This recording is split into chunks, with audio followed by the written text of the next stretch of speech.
diz o seguinte: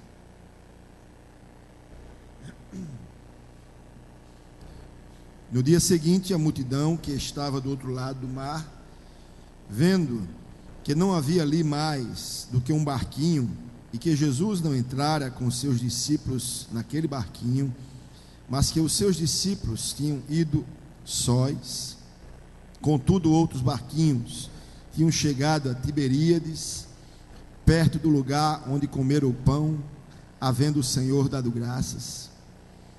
Vendo, pois, a multidão que Jesus não estava ali, nem os seus discípulos, entraram eles também nos barcos e foram a Cafarnaum em busca de Jesus.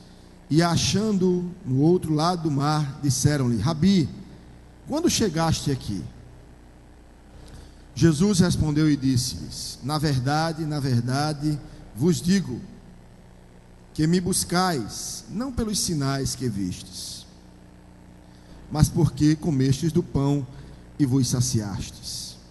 Trabalhai não pela comida que perece, mas pela comida que permanece para a vida eterna, a qual o Filho do Homem vos dará, porque a este o Pai, Deus, o selou. Disseram-lhe, pois: que faremos para executarmos as obras de Deus? Que pergunta, hein, pessoal? Que faremos para executarmos as obras de Deus? Jesus respondeu e disse-lhes: a obra de Deus é esta, que creais naquele que ele enviou. Disseram-lhe, pois: que sinal, pois, fazes tu, para que o vejamos e creiamos em ti? Que operas tu? É outra pergunta muito intrigante, não é? Uma outra pergunta muito intrigante. Como é que pode esses discípulos, depois de estar vindo acompanhando Jesus, supostamente pelos sinais que ele fazia, fazer uma pergunta dessa, não é? Porque se você ler aí no capítulo 6, verso 2, vejam aí: e grande multidão o seguia, porque via os sinais que operava sobre os enfermos. Interessante isso, não é, pessoal? Um contraste da motivação daquela multidão de o seguir, e depois esta mesma multidão que o seguia faz esta outra pergunta intrigante: que sinal, pois, fazes tu, para que o vejamos e creiamos em ti? Que operas tu? Que coisa interessante, não é? Claro que isso aí só aconteceu na vida daquelas pessoas que estavam ali naquela época. Vocês entendem isso, né, turma? Entende ou não entende? Entende, graças a Deus que todo mundo entende. Só na vida dele, mas de ninguém, só na vida dele. Nossos pais comeram maná no deserto, como está escrito: deu-lhes a comer o pão do céu. Disse-lhes, pois, Jesus: na verdade vos digo, que Moisés não vos deu o pão do céu, mas meu Pai vos dá o verdadeiro pão do céu. Outra questão muito intrigante destes discípulos: porque o pão de Deus é aquele que desce do céu e dá vida ao mundo. Disseram-lhe, pois: Senhor, dai-nos sempre esse pão. Se vocês lerem a história da mulher samaritana, a mulher samaritana faz esse mesmo pedido: Senhor, dá-me de beber esta água, porque Jesus dissera: essa água que tu bebes voltarás a ter sede, mas a água que eu te der, nunca mais terás sede. E ela fez o mesmo pedido: Senhor, dá-me de beber esta água. Foi isso que estes discípulos tiveram também, o mesmo pedido, e eles disseram: Senhor, dai-nos sempre desse pão. Vamos continuando. E Jesus lhes disse: eu sou o pão da vida. Aquele que vem a mim não terá fome, e quem crê em mim nunca terá sede. Mas já vos disse que também vós me vistes, e contudo não credes. Tudo o que o Pai me dá virá a mim, e o que vem a mim, de maneira nenhuma o lançarei fora. Porque eu desci do céu, não para fazer a minha vontade, mas a vontade daquele que me enviou. O conflito dessa multidão foi o mesmo da samaritana também, porque a samaritana pensava que Jesus tinha algo físico para dar.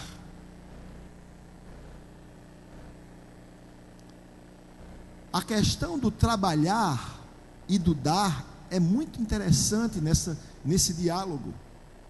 Jesus dizia: não trabalhe pelo que perece, mas trabalhe pelo que dá vida eterna. O diálogo que Jesus teve com a samaritana, aqui também, a gente confrontando com esse diálogo, com essa multidão, nós vemos a mesma questão em cena, em tela. A questão é, ele trabalhava para a dádiva, mas a dádiva era o próprio Jesus. Eles achavam que a grande dádiva era o que ele queria, era o que ele podia lhe dar. Mas a grande dádiva, que nem a mulher samaritana, nem esses judeus entenderam, é que a grande dádiva era ele. Isso é um dos grandes conflitos do homem hoje, ainda hoje, e será sempre. A maior dádiva que você pode ter de Deus não é nunca o que vai saciar os seus desejos humanos, mas é aquilo que vai solucionar a sua necessidade espiritual como ser. Enquanto o homem buscar as dádivas que Deus pode dar, ele sempre vai sentir falta de alguma coisa. Mas quando ele buscar a presença e a pessoa do próprio Deus, do próprio Cristo, for aquilo que o preenche, que o completa e que o realiza, ele não precisa correr mais atrás do vento, porque ele já encontrou a água que nunca mais terá sede, já encontrou o pão, se comendo ele nunca mais terá fome. Aquilo que o homem procura está na pessoa bendita do seu próprio Criador, que é a sua essência, não aquilo que pode saciar a fome do seu estômago, nem saciar a sede, a sua necessidade física ou fisiológica. É o mesmo diálogo, o mesmo mote do diálogo com a samaritana é o mote do diálogo com essa multidão. Eu não vou pregar vocês em pé não, viu pessoal? Vamos lá. Eu estou consciente da necessidade do povo de Deus, mas é bom, né, esse exercício, né pessoal? Diga assim para o seu irmão do lado: meu irmão, vamos fazer exercício hoje.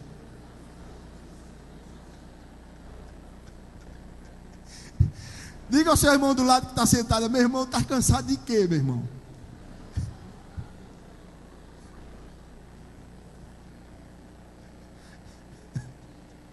Diz assim: levanta, ó tu que dormes, para o seu irmão do lado.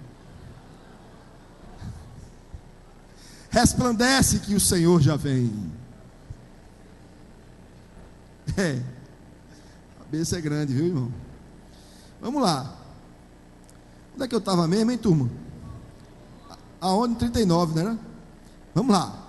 E a vontade do Pai que me enviou é esta: que nenhum de todos aqueles que me deu se perca, mas que eu ressuscite no último dia.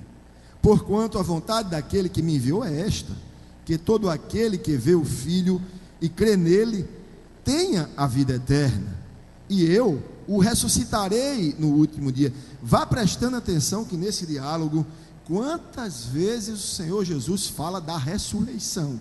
Veja aí o objetivo da humanidade que Deus tem para ela, que está talvez deslocado do objetivo do homem físico. O seu consciente não entende a necessidade do seu inconsciente.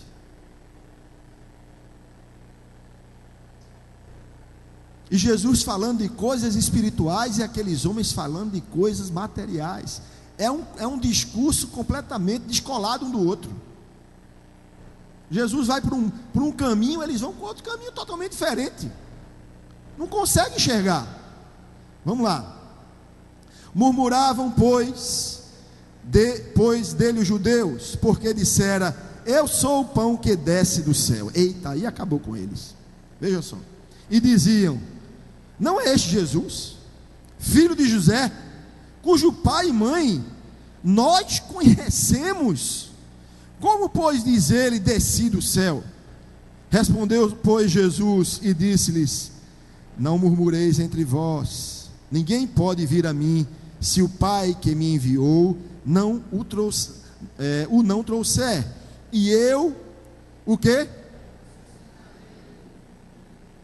Novamente, o papo descolado. Tem nada a ver. Você falando laranja, o cara entendendo jaca. Nada a ver. Vamos lá. Está escrito dos profetas: e serão todos ensinados por Deus. Portanto, todo aquele que do Pai ouviu e aprendeu, vem a mim. Não que alguém visse ao Pai, a não ser aquele que é de Deus. Este tem visto ao Pai. Na verdade vos digo, que aquele que crê em mim tem a vida eterna. Eu sou o pão da vida. Vossos pais comeram o maná no deserto e morreram. Este é o pão que desce do céu, para que o que dele comer não morra. Eu sou o pão vivo que desceu do céu. Se alguém comer desse pão, viverá para sempre. E o pão que eu der é a minha carne. E o pão que eu der é a minha carne, que eu darei pela vida do mundo. Disputavam, pois, os judeus. Aí começou, aí meu amigo, os cabos já estavam subindo pelos tamancos. Disputavam os judeus entre si, dizendo: como nos pode dar este a sua carne a comer? Jesus, pois, lhes disse: na verdade vos digo, que se não comerdes da carne do Filho do Homem, e não beberdes do seu sangue, não tereis vida em vós mesmos. Quem come da minha carne e bebe do meu sangue, tem a vida eterna, e eu o ressuscitarei no último dia. Porque a minha carne verdadeiramente é comida, e o meu sangue verdadeiramente é bebida. Quem come da minha carne e bebe o meu sangue, permanece em mim e eu nele. Assim como o Pai que vive me enviou, e eu vivo pelo Pai, assim quem de mim se alimenta também viverá por mim. Este é o pão que desceu do céu. Não é o caso de vossos pais, que comeram do maná e morreram. Quem comer este pão viverá para sempre. Ele disse essas coisas na sinagoga, ensinando em Cafarnaum. Muitos, pois, dos seus discípulos, ouvindo isso, disseram: duro é este discurso, quem o pode ouvir? Sabendo, pois, Jesus em si mesmo que os seus discípulos murmuravam a respeito disso, disse-lhes: isto vos escandaliza? Que seria, pois, se visseis subir o Filho do Homem para onde primeiro estava? O Espírito é o que vivifica, a carne para nada aproveita. As palavras que eu vos disse são Espírito e vida. Mas há alguns de vós que não creem, porque bem sabia Jesus, desde o princípio, quem eram os que não criam, e quem era o que havia de entregar. E dizia: por isso eu vos disse, que ninguém pode vir a mim, se por meu Pai lhe não for concedido. Desde então, muitos dos seus discípulos tornaram para trás, e já não andavam com ele. Então disse Jesus aos 12: quereis vós também retirar-vos? Respondeu-lhe, pois, Simão Pedro: Senhor, para quem iremos? Tu tens as palavras da vida eterna, e nós temos crido e conhecido que tu és o Cristo, o Filho do Deus vivo. Respondeu-lhe Jesus: não vos escolhi a vós os 12? Um de vós é diabo. E isso dizia, ou seja, enganador, né?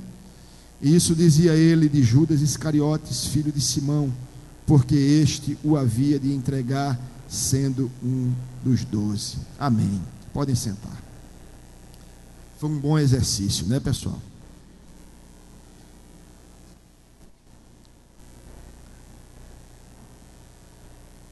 Pessoal,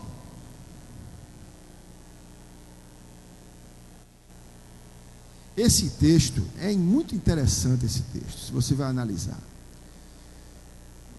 Eu queria ler com vocês novamente o versículo 26 e o versículo 27, que diz o seguinte: Jesus respondeu e disse-lhes: na verdade vos digo que me buscais não pelos sinais que vistes, mas porque comeste do pão e vos saciastes. Trabalhai não pela comida que perece, mas pela comida que permanece para a vida eterna, a qual o Filho do Homem vos dará, porque a este o Pai, Deus, o selou. Primeira coisa que queremos analisar, como eu falei para vocês, é que estes discípulos que vinham seguindo a Jesus, eles vinham seguindo a Jesus, e Jesus fazendo os seus sinais. Eu não sei se eles já vinham seguindo a Jesus desde ali, talvez, daqueles milagres, aquelas palavras, né, que Jesus falou aos samaritanos, né, e Jesus vinha desde ali e de antes, né, fazendo os seus sinais. Veio a cura do paralítico de Betesda, veio também quando Jesus se declara o próprio Filho de Deus, né, no capítulo 5, e a palavra diz que eles vinham seguindo Jesus. No capítulo 6, verso 1 diz o seguinte: depois disso partiu Jesus para o outro lado do mar da Galileia. O mar da Galileia, na verdade, era um rio, não é? Era um rio muito grande, chamavam de mar, mas era um rio muito grande, que era afluente do rio Jordão, não é? Afluente do rio Jordão. E aquele mar da Galileia é muito grande, não é? E eles entendiam como um mar, mas é na verdade um rio. E Jesus passava de lá para cá, de Tiberíades para Cafarnaum, não sei o que e tal. E eles assim, partiu Jesus para o outro lado do mar da Galileia, que é o de Tiberíades, e grande multidão o seguia, no verso 2, porque viu os sinais que operava sobre os enfermos. E nesse momento aí, capítulo 6, verso 2, a partir daí, você vê o milagre da multiplicação dos pães e dos peixes, quando Jesus pregou para uma multidão enorme, uma enorme multidão que estava ali na relva. Já preguei sobre isso, no meio da relva, e eles não tinham o que comer. E aí os discípulos ficaram preocupados com aquela multidão. Jesus mesmo falou: olha, dá a eles de comer, vai procurar, eles estão com fome. E mandou os discípulos dar, mas os discípulos ficaram ali, meio ali, sem saber o que fazer, porque não tinham comida para dar àquele povo todo. E ali um discípulo disseram assim: olha, Senhor, tem um rapaz aí que tem uns 2 pães e 2 peixes, né? Vem trazendo ali na sua sacolinha 2 pães e 2 peixes. Certamente esse menino ia trazendo aquele lanchinho, o lanche dele, para ele, só para ele. Ele nunca pensou em alimentar uma multidão somente com aquele lanchinho. Ele vinha trazendo um lanche dele, e Jesus pede aquele lanchinho dele, 2 pães e 2 peixes. Eu fico pensando, aquele menino, na hora que entregar, ele olhou assim para o pão, olhou assim para o peixe, olhou para Jesus e disse: e agora, José? Isso a gente vai evoluindo no pensamento. E agora, José? O que é que eu faço com isso? Eu dou, eu vou ficar, vou morrer de fome, eu vou dar? O que é que Jesus vai fazer com esse negócio? Eu trouxe, eles não trouxeram, aí eu vou ficar sem, eles vão ficar com. E aí, como é que vai ser essa divisão? E só sei que ele deu. E Jesus multiplicou, fez aquele milagre da multiplicação, não é? E que toda a multidão se alimentou, ainda sobraram 12 cestos. Aqueles sinais, aquela multidão viu, aquelas pessoas participaram daqueles sinais. Jesus mandou os discípulos passar de volta para Cafarnaum, voltar pelo mar da Galileia para Cafarnaum. E você vê aí no verso 16, quando veio a tarde, os seus discípulos desceram para o mar.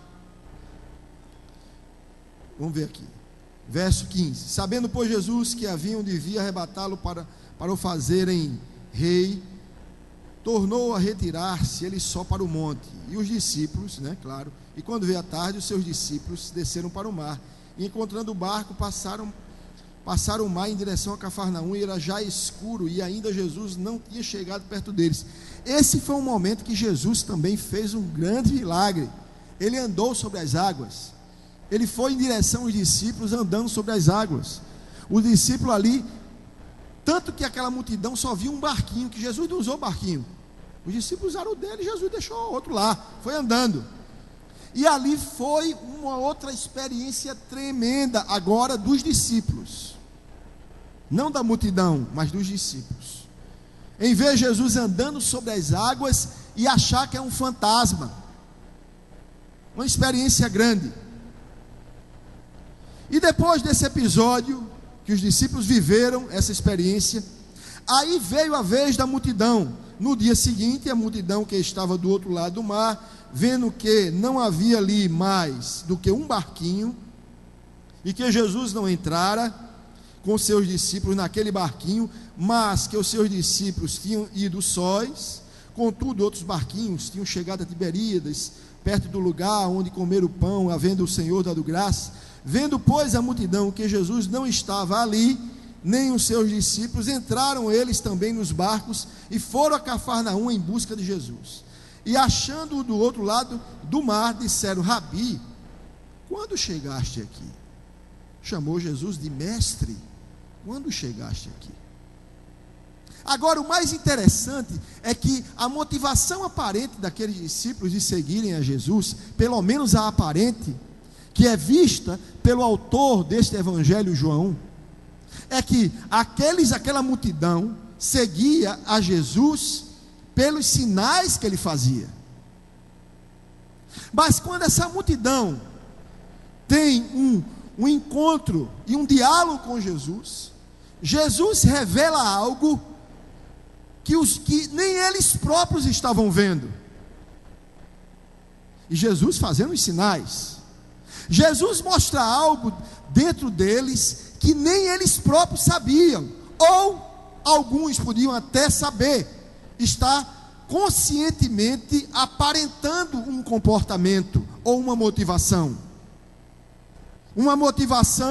de ver os sinais, ou melhor, uma aparência o que eles queriam aparentar é que estavam seguindo pelos sinais, mas uma motivação escondida, que na verdade não era pelos sinais, mas era por uma satisfação fisiológica do indivíduo. Alguns talvez tivessem essa consciência, mas talvez outros não tivessem essa consciência. Mas um comportamento gerado por até uma inconsciência. Uma inconsciência. E vendo aqui alguns comentários sobre inconsciência, eu quero falar um pouquinho sobre isso. O conceito, não é? Vários estudiosos sobre inconsciência, mas a grande tese sobre a inconsciência vem de Freud, que ele diz o seguinte: o conceito de inconsciência já havia sido empregado por esse autor aqui, dizendo, né, escrevendo sobre isso, empregados por pensadores e filósofos do século XIX, mas foi traduzido por Freud de modo distinto. Foi definido por ele, né, como um funcionamento da mente, exercendo grande influência no comportamento. Esse funcionamento da mente não era um funcionamento dominado pela consciência, mas algo que estava além do controle da consciência. Isso ele chama de inconsciência. Com esta descoberta, Freud tirou o foco da determinação da razão, não é?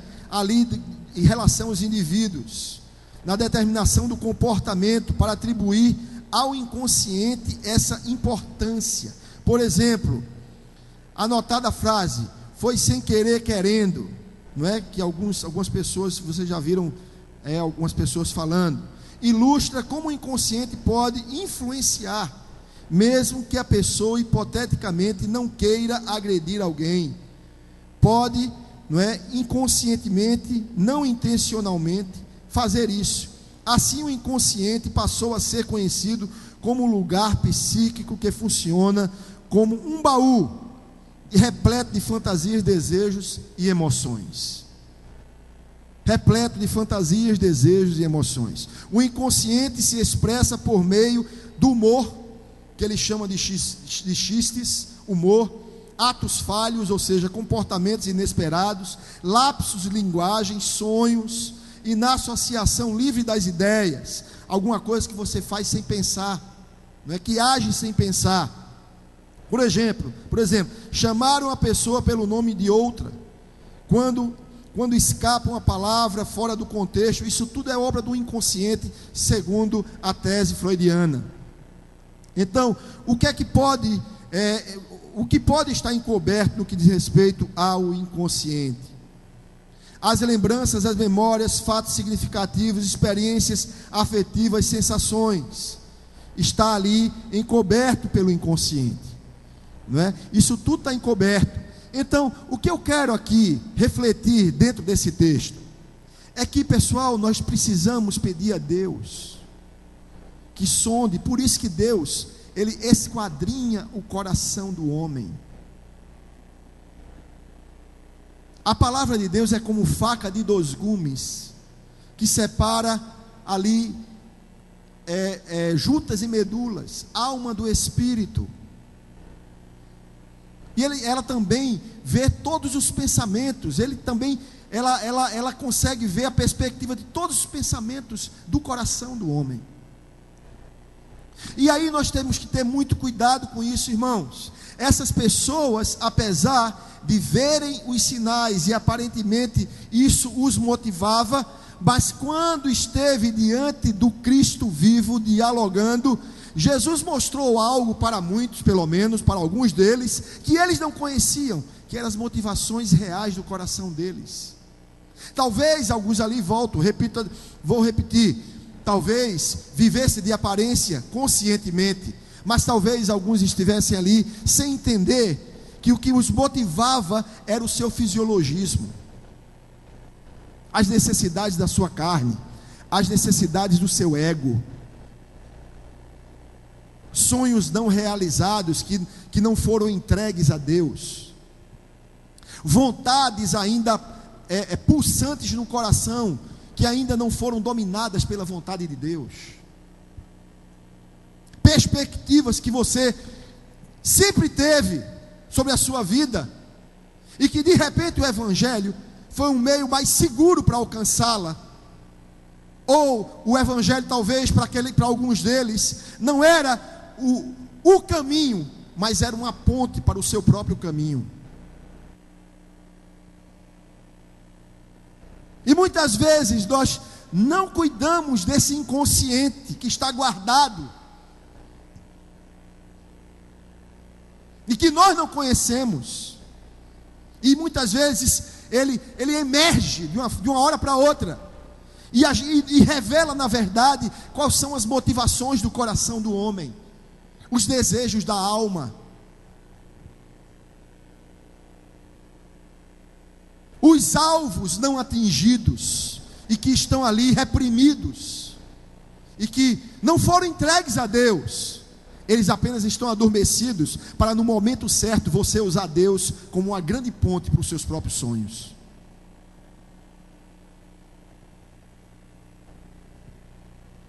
Aí é quando Jesus mostra a eles, ele revela o homem interior. Vocês não estão vindo a mim por causa dos sinais, vocês estão vindo a mim pelo que eu posso dar a vocês. Vocês estão vindo a mim pela fome que eu saciei vocês. Vocês, passou de um dia para o outro, eles estavam com fome de novo. Vocês estão vindo aqui pelo caminho mais fácil, para ter a comida pelo caminho mais fácil. Vocês estão vindo aqui com um desejo escondido no coração, falando algo que não vem da sua alma. Jesus conhecia eles por dentro. Ai daqueles que se colocam diante de Deus de forma enganosa, conscientemente, porque Deus sonda até o inconsciente, quanto mais o consciente.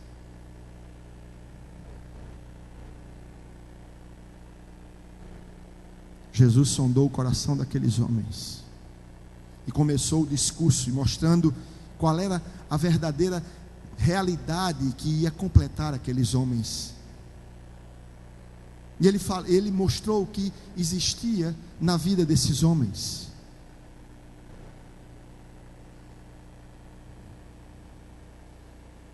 E a primeira coisa, para a gente não se demorar muito, já estamos em cima da hora,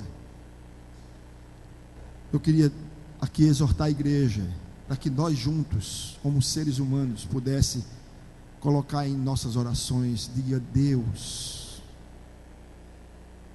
me faz conhecer o que está lá no meu inconsciente, que ainda não entreguei a Ti. As minhas motivações, as minhas expectativas, os meus desejos pessoais, meu ego, aquilo que engrandece o meu ego, que eu ainda não entreguei a Ti. Me faz saber isso, porque eu quero entregar.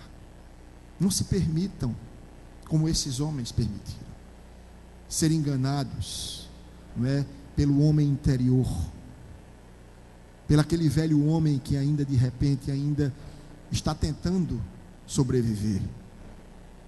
O velho homem que domina a vontade, o velho homem que determina os caminhos, o velho homem que pode ter perspectivas pessoais em detrimento de Deus.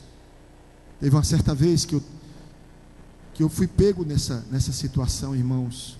Foi uma experiência muito forte que eu tive com Deus, e que eu não sabia que existia isso ainda em mim. E é muito doloroso isso, quando a gente se descobre que ainda existe uma ponta do ego que quer dominar, e entende que nós não entregamos tudo, e que mesmo assim Deus nos ama tanto, e demonstra esse amor através do cuidado, da antecipação às nossas necessidades, dos livramentos, das palavras, onde Ele nos conscientiza da nossa necessidade, do que é melhor para nós, mesmo sabendo que existe um ego ainda lá dentro, que sabota o que Ele está construindo no nosso consciente.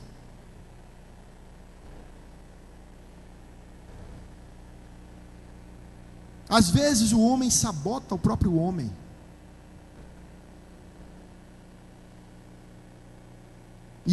E muitas vezes, quando essa parte desconhecida do nosso ser consegue vencer aquela parte que é consciente, em que nós expomos regularmente para a sociedade, para as pessoas, conscientemente, para que elas formem uma opinião positiva a nosso respeito.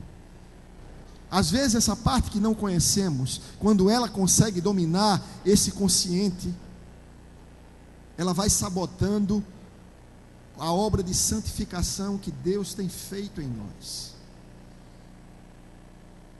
Quando nós nos afastamos de Deus, quando deixamos de buscar a Deus, quando colocamos os nossos conceitos à frente dos conceitos de Deus, as prioridades nossas na frente das prioridades de Deus, a vontade do homem na frente da vontade de Deus. Quando o homem, não é, ele insurge ali com aquela rebeldia, camuflada. Eu não vou negar Jesus, mas não vou fazer o que Ele quer. Eu não vou negar Jesus, não, Jesus para mim é maravilhoso, mas as coisas dele não é para mim. Estou muito cansado, estou muito sobrecarregado, estou muito isso, estou muito aquilo. Eu preciso cuidar primeiro dos meus negócios para cuidar dos negócios de Deus. Eu preciso saber o que me sacia, para depois satisfazer a vontade do meu Deus. É o inconsciente trabalhando. O velho homem lá dentro, que você não está preparado para enfrentá-lo, que só Deus pode preparar você e moldar aquele homem que você ainda não conhece. E uma certa vez eu estava ali com um objetivo, e Deus desde a minha conversão, Ele já tinha me falado sobre determinado assunto, e para mim isso aí era prego batido e ponta virada, um determinado assunto que eu não vou dizer a você quer saber, mas eu não vou dizer. Para mim era prego batido e ponta virada, estava resolvido. Mas de repente, em um determinado momento da minha vida, vendo uma determinada oportunidade ali, então não era nada pecado não, irmão, não tinha nada a ver com pecado, tinha a ver com a vontade do homem. Não tinha nada ilegítimo, algo legítimo, mas só que não era da forma que ele queria. Essa é a grande questão. Tem coisas que são legítimas, que não é pecado, mas é destrutivo, porque está dissociado com a vontade central de Deus para a sua vida. E isso vai lhe afastar de Deus, se você insistir. E quando eu estava, irmão, quando eu engatei a quinta, quando eu ia meter o pé no acelerador, Deus puxa a rédea com todo vigor, meu irmão, mas quase que eu quebrava meu pescoço. Ele puxou a rédea e disse: espera aí, meu filho, você vai morrer. Você vai morrer. Se acalme, eu tenho o melhor para você. Mas não é assim que você vai conquistar. E ele disse uma palavra que foi bastante forte para o meu coração. Ele falou, deixa eu me lembrar exatamente das palavras que ele usou. Sim, ele disse assim: tu tens pensamentos no teu coração que está me deixando à margem da tua vida. Volta para o centro, filho, porque este é o lugar mais seguro. Eu tenho o melhor para ti, mas volta para o centro. Ou seja, você está se enganando a si mesmo.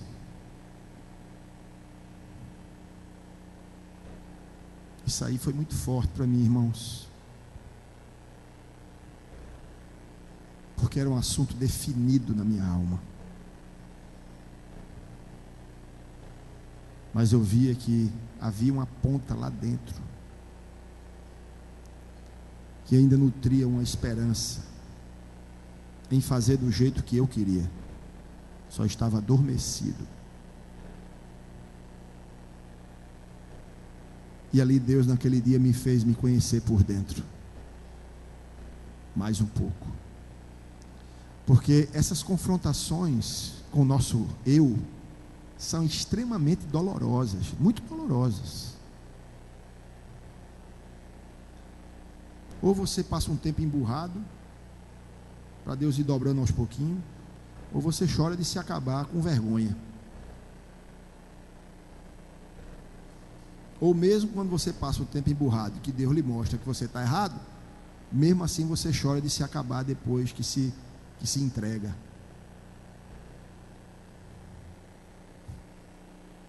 Também com vergonha. Mas é o melhor que Deus tem para você. Não deixe as pontinhas do seu inconsciente sabotar o seu consciente. Os seus desejos mais profundos, os seus sonhos não realizados, as suas emoções não supridas, em que de repente, de uma hora para outra, pode levar você a ter uma reação na sua vida, uma ação em busca daquilo que você não alcançou pelo seu braço, mas que você não esqueceu e disse, estava só na espreita, esperando acontecer o momento. E aí eles pervertem as suas motivações, e você deixa o abençoador para querer a bênção dele.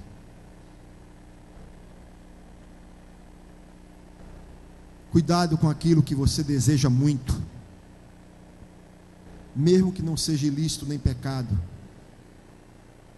mas coloque na prova se aquilo ali está de acordo com a direção e a vontade de Deus para a sua vida ou não.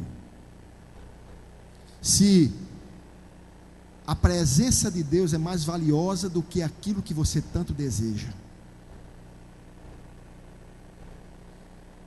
ou você abriria a mão dele se ele lhe desse aquilo que ele tanto deseja, que você tanto deseja?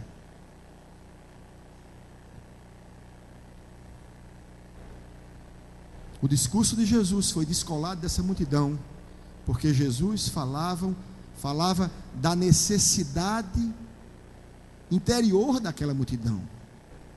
Aquela multidão falava da necessidade fisiológica exterior, que era aparente. Jesus falava de ressurreição. Aquela multidão falava de não passar fome.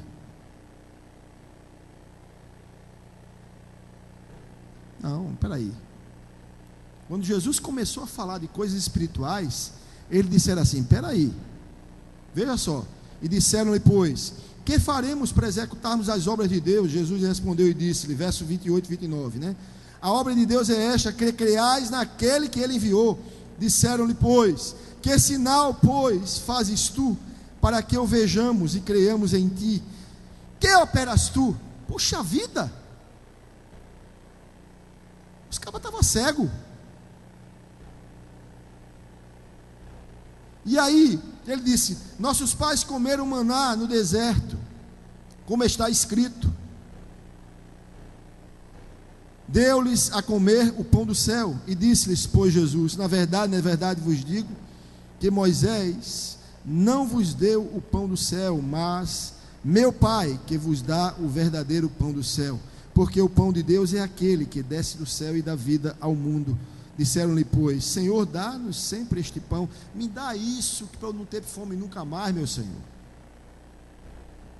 Mas ele não sabia, não associou que ele estava falando dele mesmo. Eles achavam que Jesus estava falando de um pão, não é? De farinha, de trigo, de sei lá do que é, que ia saciar aquela fome, que nunca mais eles tinham que ter fome. Porque o discurso deles era diferente do que Jesus estava falando. E aí a gente entra no que nós chamamos, alguns autores chamam dos discípulos, os discípulos na encruzilhada. E em 3 situações esses discípulos estavam numa encruzilhada dessa vida. O verso 26 diz o seguinte, verso 26, Jesus respondeu e disse-lhes, na verdade vos digo, que me buscais não pelos sinais que viste, mas porque comeste do pão e vos saciastes. Alguns haviam seguido Jesus por razões erradas, e tem muitas pessoas seguindo Jesus por razões dissociadas do âmago e da essência da vontade de Deus para o homem. Como é que você sabe disso? Bom, pastor, como é que a gente sabe disso? Meu irmão, quando você reage à vontade de Deus, quando você foge do seu ministério, quando você de repente coloca a bênção que você recebeu como empecilho para seguir o abençoador, você está seguindo Jesus por razões erradas. Quando você vê nas dificuldades e nos conflitos e nos desafios motivo para não estar diante dele, nem fazendo o que ele lhe chamou para fazer. Ou seja, você está seguindo Jesus por causa da pessoa dele, ou porque você estava em busca do que ele já lhe proporcionou?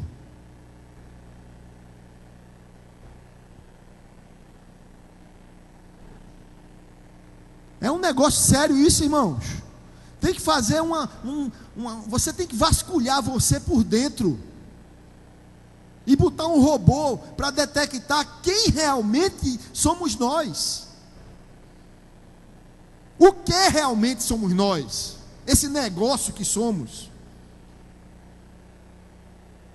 cheio de hipocrisia muitas vezes, cheio de hipocrisia. Aqui é o retrato da hipocrisia, ou de um profundo desconhecimento de si mesmo. São a encruzilhada de todo discípulo, saber por que razões ou motivações eu tenho buscado o Deus vivo. Quais são as verdadeiras? Será que a sua obra, a sua igreja ou a sua pessoa me cansa? São os cansados de Jesus. Chega o momento que os cansados de Jesus dizem: eu já tenho tudo, estou saciado, já sou tudo, já sei tudo, já recebi tudo, não preciso mais segui-lo, porque o que eu queria mesmo era a comida que ele queria me dar e não a pessoa dele. Quando os discípulos ouviram falar de ressurreição, eles disseram: opa, peraí, eu vim aqui atrás de comida, agora esse camarada vem falar agora de pão do céu? Estou fora.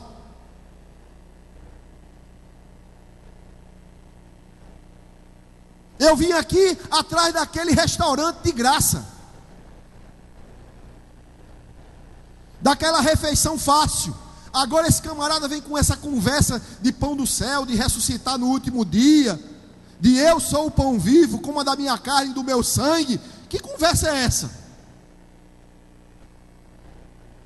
E o que eu quero é o que me sacia, o que satisfaz os meus desejos, o meu ego. O que eu quero é o que enche a minha barriga. O que eu quero é que enche o meu ego. O que eu quero é que satisfaz a minha vontade. Agora esse camarada vem falar agora de pão do céu, coma da minha carne, beba do meu sangue. Que conversa de ressurreição no último dia. Moisés, que é Moisés, nos deu o maná, e a gente comeu bem fresquinho, todo dia, toda manhã, não guardava para a noite, ficava aquele negócio fresquinho, feito na hora, caía do céu. Ele chamou de pão do céu, esquecendo que o maná também veio de Deus, mesmo sendo comida para saciar a fome do povo de Israel no deserto. Esqueceu que o maná também veio de Deus. E aí agora Moisés diz que o pão do céu era aquele maná. Agora esse camarada vem dizer aqui que ele é o pão do céu. Eu quero é pão e peixe, meu filho. Por favor, adianta o negócio aí que eu estou com fome. Está demorando demais, Jesus. Vocês já ouviram falar em alguma coisa? Qualquer semelhança é mera. Já ouviram falar dos minutinhos de Deus? Quem já passou pelo trabalho dos minutinhos de Deus? Levanta a mão aqui. Os minutinhos de Deus está dentro daquele princípio de que um dia para Deus são 1000 e 1000 anos para Deus é 1. Os minutinhos de Deus transformam muito o homem, viu? Agora, se o homem não estiver motivado na pessoa dele, desiste, porque não aguenta esperar, porque demorou muito o pão e o peixe para saciar a sua fome e encher o seu estômago. Não vou esperar não, eu vou aqui apostar em outro. Mas vai procurar um falso profeta, vai procurar ajuda em fulano que pode dar um emprego para ele, mesmo às custas de corrompê-lo. Vai procurar, não é, um ombro amigo que o leve para o afaste de Deus e leve para o humanismo. Por quê? Porque estava esperando o pão e o peixe para saciar e encher a barriga. Como diz o nordestino, encher o bucho, encher a pança. Tem muito crente querendo encher a pança, querendo saciar os seus desejos pessoais, ao invés de satisfazer a vontade boa, perfeita e agradável do Deus Todo-Poderoso, que deu seu próprio Filho por mim e por você. Não deixe o seu inconsciente sabotar o seu consciente, não, meu irmão. Peça para Deus revelar você a você mesmo. E diga: Deus, eu quero me conhecer, para eu mesmo não me enganar. Porque eu quero te seguir com as motivações corretas, focado na tua pessoa e não do que tu tens a me dar. Segundo lugar, uma grande encruzilhada dos discípulos. Outros têm muita vontade de se refugiar em outras tradições. Os discípulos também tinham, esses ditos discípulos, né, que o seguiam, não os discípulos 12, mas essa multidão que o seguia. Verso 31, vejam aí, verso 31. Nossos pais comeram maná no deserto, como está escrito, deu-lhes a comer o pão do céu. Que coisa interessante. Jesus falava da ressurreição, do pão da vida, o pão do céu. Falava de coisas espirituais, da essência da existência e da vida. E aqueles discípulos falavam de coisas cerimoniais que satisfazia também o ego, porque a religião sem Deus deseja satisfazer o ego. das pessoas, ou deseja colocar uma desculpa para que você, um meio de você ser incluído numa determinada sociedade. Ele falava de coisas essenciais, Jesus falava de coisas essenciais, e aquela multidão falava de coisas cerimoniais, porque o homem é cerimonialista, ele gosta de tradições, ele gosta de regras, normas, das tradições dos seus pais, da tradição não sei de quê, do seu avô, do sua avó, do seu bisavô, não sei de onde. Mas ele, em vez de olhar para Deus, ele olha o que ele já tem na mão, o que no seu lugar de conforto, o que ele já conhece. O homem tem medo do desconhecido, porque ele gosta de controlar, e o desconhecido ele sabe que ele não vai controlar. Como Deus é incontrolável, muitas vezes o homem não deixa suas tradições religiosas, familiares, seja o que for o tipo de cerimonialismo que ele vive, não muda o estilo de vida, porque está confortavelmente sentado, não é, ali nos padrões, nas perspectivas, nos paradigmas da sua vida cerimonialista. E os discípulos, naquele momento, aquela multidão, já tenho minha religião, já tenho no que eu acredito, em Moisés desceu do céu, já tenho a história do meu povo de Israel, eles padeceram ali, muitos no deserto, mas outros sobreviveram, eu já conheço o meu povo. Agora vem esse camarada aqui falar de pão do céu, e ele, tal ressurreição. Alguns saduceus não criam em ressurreição, não sei se tem alguns deles ali, e Jesus falando de ressurreição, se tivesse algum saduceu ali, e meu amigo, o cara devia estar pipocando da vida, porque para ele ressurreição não existia.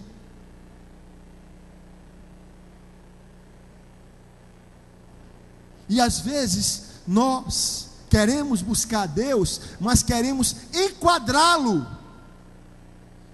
na nossa vida de cerimonial, nossa vida cerimonial, enquadrá-lo nos nossos costumes, enquadrá-lo no nosso estilo de vida, enquadrá-lo nas nossas crenças e valores. Nunca na existência Deus vai se enquadrar dentro de estilo de vida de homem nenhum, nem vai se enquadrar dentro de crenças e valores de homem nenhum, nem vai se enquadrar dentro de perspectivas e paradigmas de homem nenhum, nunca. Esqueçam. Quem quer seguir a Cristo tem que largar tudo, pegar a sua cruz e é isso, e somente só. Não vá querer levar seu estilo de vida nas costas não, filho, porque você não vai conseguir andar. Não vá querer levar as suas crenças e valores junto, seguindo a Cristo não, porque Ele vai fazer uma reengenharia dentro de você, e se não for assim, não conseguimos segui-lo. Não vá levar suas tradições históricas com você.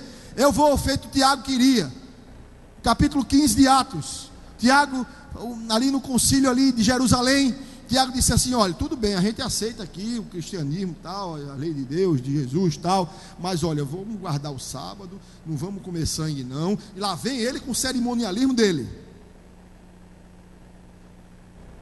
leis cerimoniais que seguem o homem, que engessam o homem, que enquadram o homem, que escravizam o homem, irmão.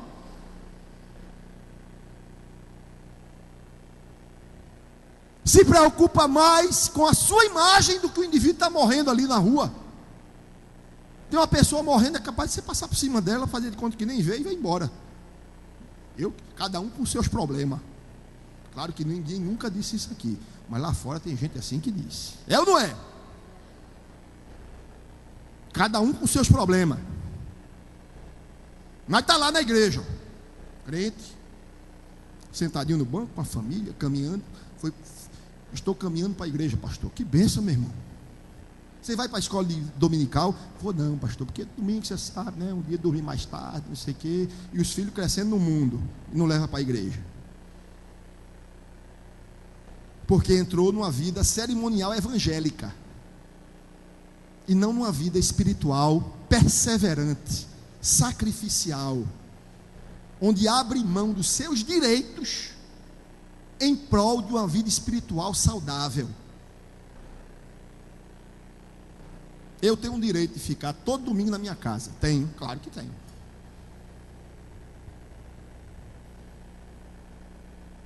mas eu não devo, porque assumi um compromisso com meu Deus há 22 anos e respondi um chamado há 22 anos e vou morrer no meio desse chamado. Abri mão de muitos direitos e tenho que abrir mão de outros muitos que Deus está trabalhando dentro de mim, né? Feito doendo aqui o negócio, que às vezes meu irmão bate num lugar ali que eu não sabia que existia, chega a dar um pulo lá, de Jesus ainda tem isso, é a lixa fina, filho. Estou passando a lixa fina, já passei a lixa grossa, a lixa média, agora é a fina. Se prepara porque dói, viu? Até a morte.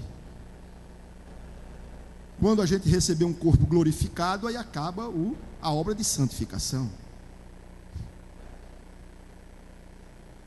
Mas enquanto isso, meu irmão, desista da ideia de levar os seus cerimonialismos, suas tradições, seus estilos de vida, suas crenças e valores a reboque de uma nova vida com Cristo. Não tem, isso não existe.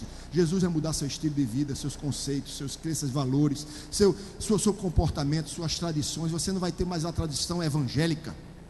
Você vai ter uma tradição de vida e vida em abundância, uma vida ressurreta hoje, que pensa nas coisas do alto, nas coisas do céu, não nas coisas dessa terra, que olha o mundo com olhos de compaixão, que entrega a sua vida de forma sacrificial e não de forma aproveitadora pelo Evangelho.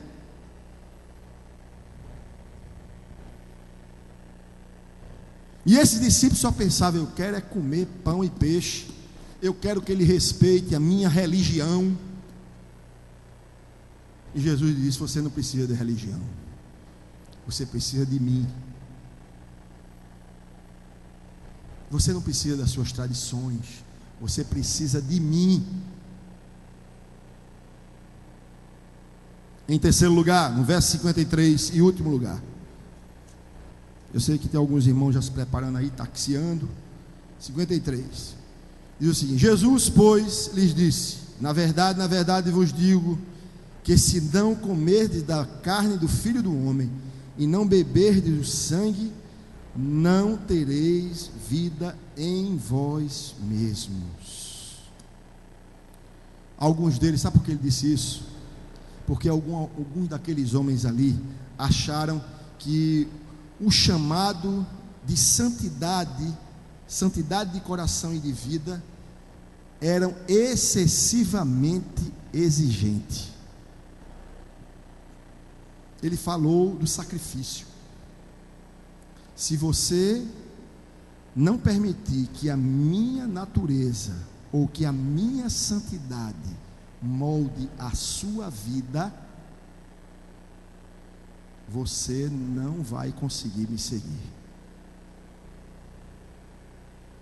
Se você não tiver parte comigo, você não vai conseguir me seguir.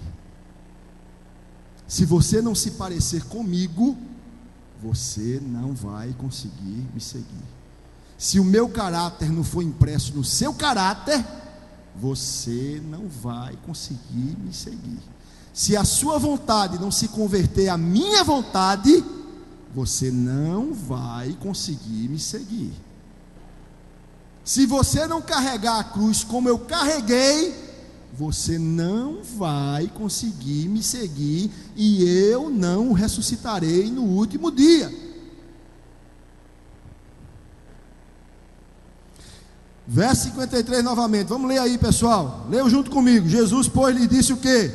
Na verdade, que se não comerdes a carne do Filho do Homem e não beberdes o seu sangue, não tereis vida em vós mesmos. Se a minha santidade, se a minha meus traços de caráter, se a minha vontade, se as minhas prioridades não revestirem a sua vida e não determinarem esse novo estilo de vida, você não tem vida em si mesmo. Não tem vida. Não tem parte comigo.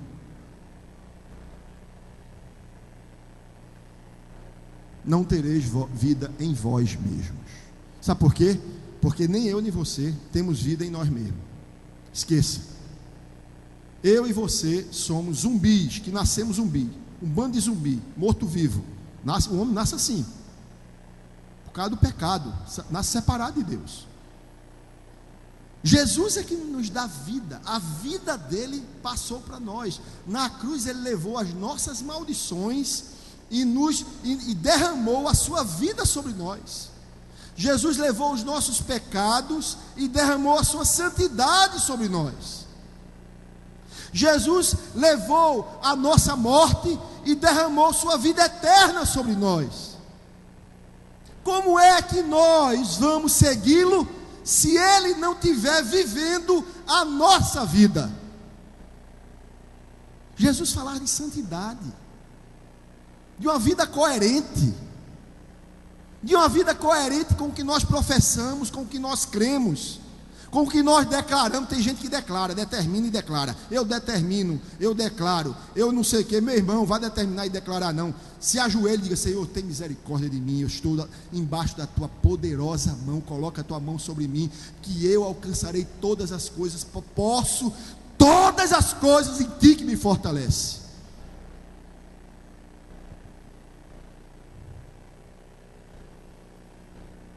São as grandes encruzilhadas que os discípulos têm que enfrentar. Tem que sondar suas motivações, se são motivações erradas ou se são motivações lícitas e genuínas. Tem que se desvencilhar dos seus cerimonialismos, das suas tradições, dos seus estilos particulares de vida e adotarem sim a vida que há em Jesus, o estilo de vida, o modus operandi de Cristo, ou seja, a caminhada e os paradigmas que Cristo quer implantar na nossa vida. E tem que entender que sem santidade é impossível agradar a Deus. Irmão, o Evangelho, ele deve ser pregado e vivido como ele é. Ele é muito simples. Mas se você não encarnar o que Deus tem para você na sua vida, assim como Jesus encarnou a vontade do Pai na vida dele, você não consegue viver esse Evangelho que é tão simples, mas você não vai conseguir viver, porque o Evangelho que Cristo traz, as boas novas de Cristo, não é coisa deste mundo, é coisa do céu. Não vai nos satisfazer fisiologicamente, mas vai nos saciar espiritualmente, nos saciar integralmente. Não é só o físico não. São os dilemas que esses discípulos viveram. E no final, os camaradas ainda têm a capacidade de dizer duro esse discurso. Saíram sem comer, né? Com fome do jeito que estava. Não comeram um passarinho. Quando eles ouviram aquele discurso, aí os cabas foram, ó.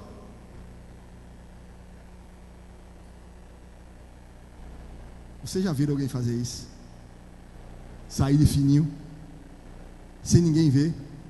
Já viram alguém sair quando o pastor baixa a cabeça para ler a Bíblia, tem menos 5? Quando eu olho assim, uma cadeira vazia.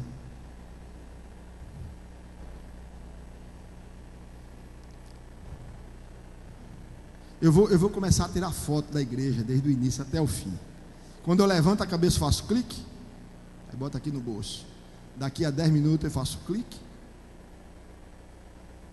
Os discípulos, ó, quando Jesus menos esperou, não tinha mais aquele camarada barbudo ali, nem aquele coxo que estava ali, nem aquele cego que estava ali. Olha, saíram fora, meu amigo. Ficaram os 12 lá e Jesus disse assim: vocês vão querer debandar também, meu filho? Aí Pedro, claro, pela graça de Deus, Pedro disse: Senhor, a pancada foi grande também, mas para que iremos? Se tu tens as palavras de vida eterna e sabemos que tu és o Cristo de Deus, para quem iremos, irmãos? Para quem iremos recuar? Para quem iremos nos esgueirar? Para quem iremos nos retirar? Se Ele é o Cristo de Deus e é aquele que nos dá vida e vida e abundância, queremos segui-lo com a nossa cruz nas mãos, nas costas, mesmo muitas vezes não comendo nem pão nem peixe, tendo que jejuar, mesmo muitas vezes sendo confrontado com a nossa própria vontade e frustrado nas nossas próprias ambições, mas temos que vencer a nós mesmos e continuar com Jesus. Mesmo tendo que abandonar tradições de uma vida passada e abraçar o que Cristo, os parâmetros de vida que Cristo tem para nós. Mesmo tendo que abrir mão dos nossos orgulhos, dos nossos direitos, mas abraçando a humildade e as necessidades que o Evangelho exige para aqueles que o seguem. Mesmo entendendo que aquilo que chegou na sua mão pode não ser uma bênção, mas pode ser uma maldição, abra mão dela ou você vai morrer. Está disposto a largar o pão e o peixe? E seguir com fome para Jesus? Oh, irmão, isso nos confronta, não confronta não? Está disposto a abrir mão do pão e do peixe? Talvez o pão e o peixe estejam na sua mão. Você está disposto a largar ele? E dizer, eu estou com fome, mas o que eu quero é seguir a Jesus.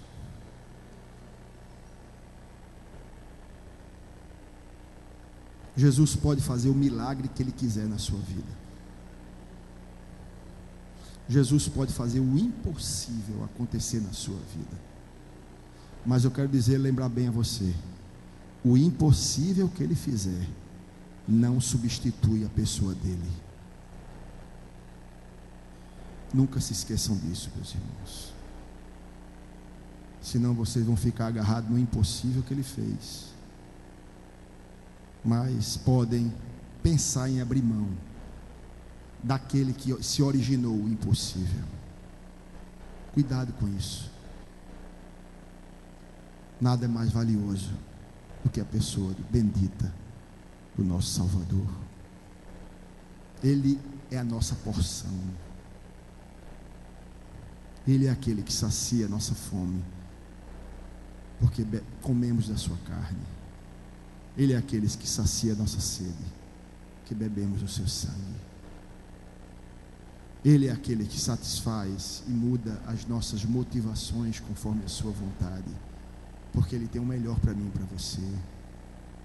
Ele é que muda os seus sonhos, introduz os sonhos dele dentro da sua mente. Ele dá satisfação em abrir mão dos seus próprios. Sabe por quê? Porque Ele diz hoje a você, os pensamentos dele estão muito acima dos seus pensamentos, e os caminhos dele são muito acima dos seus caminhos. O caminho do pão e do peixe é fácil, mas o caminho do pão da vida é alto. Siga o pão da vida, mesmo muitas vezes tendo que jejuar um pouquinho, mesmo que muitas vezes tendo que esperar um pouquinho. Não espere pela bênção, não. Se sacie no abençoador, porque quando a bênção chegar, você não vai estar no estado de ansiedade e desilusão que muitos ficam, porque esperam mais na bênção do que no abençoador. Aí fica ansioso, desiludido, triste, amargurado, porque não espera nele, espera no que ele tem.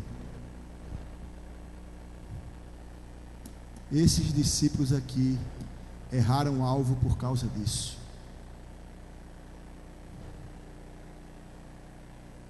E só 11 desses 12 estarão na Jerusalém celestial. Os 12 que estavam aqui, só 11 vai estar na Jerusalém celestial. Judas, acabou-se a chance. Apóstolo Paulo e Matias, aí é o grande mistério, mas o apóstolo Paulo é o apóstolo fora do tempo.